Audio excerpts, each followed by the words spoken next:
বন্ধ করো, দূরিয়ে যাও ভাই, দূরিয়ে যাও।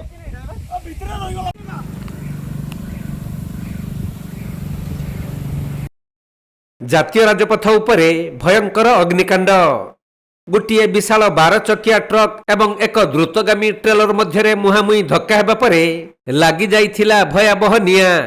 ଆଉ ମାତ୍ର କିଛି କ୍ଷଣ ମଧ୍ୟରେ ଟ୍ରକ୍ ଓ ଟ୍ରେଲର ଏକ ଜଳନ୍ତା ଅଗ୍ନିପିଣ୍ଡୁଳାରେ ପରିଣତ ହୋଇଥିଲା। ତେବେ ଟ୍ରକ୍ଟି ଯେତେବେଳେ ହୁତୁ ହୁତୁ ହୋଇ ଜଳୁଥିଲା ସେତେବେଳେ କ୍ୟାବିନ୍ ଭିତରେ ଚାପି ହୋଇ ରହିଯାଇଥିଲେ ଟ୍ରକ୍ର ଡ୍ରାଇଭର ଓ ହେଲ୍ପର। ଏହା ଦେଖି ସ୍ଥାନୀୟ ଗ୍ରାମବାସୀମାନେ ସେମାନଙ୍କ ପାଇଁ ସାଜିଥିଲେ ଦେବଦୂତ।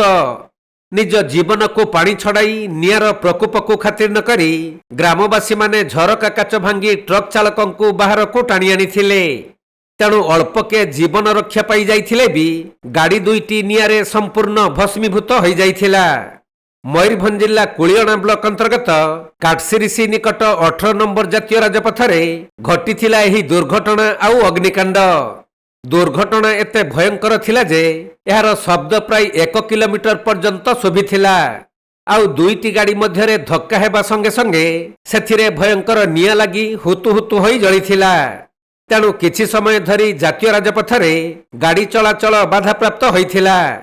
ସେପଟେ ଗାଡ଼ିଗୁଡ଼ିକରେ ନିଆଁ ଲାଗିବା ସଙ୍ଗେ ସଙ୍ଗେ ଦମକଳ ବାହିନୀକୁ ଖବର ଦିଆଯାଇଥିଲେ ବି ବହୁ ବିଳମ୍ବରେ କର୍ମଚାରୀମାନେ ପହଞ୍ଚିବାରୁ ଲୋକଙ୍କ ମଧ୍ୟରେ ଅସନ୍ତୋଷ ଦେଖାଦେଇଥିଲା।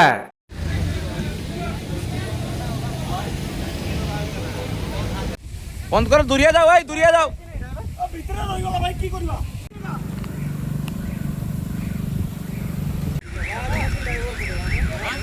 দেখো ড্রাইভর ফাইভর। ମୟୂରଭଞ୍ଜରୁ ତପନ କୁମାର ଦଣ୍ଡପାଟଙ୍କ ସହିତ ସୁନୀଲ କୁମାର ମହାପାତ୍ରଙ୍କ ରିପୋର୍ଟ, କୋଣାର୍କ ଲାଇଭ୍।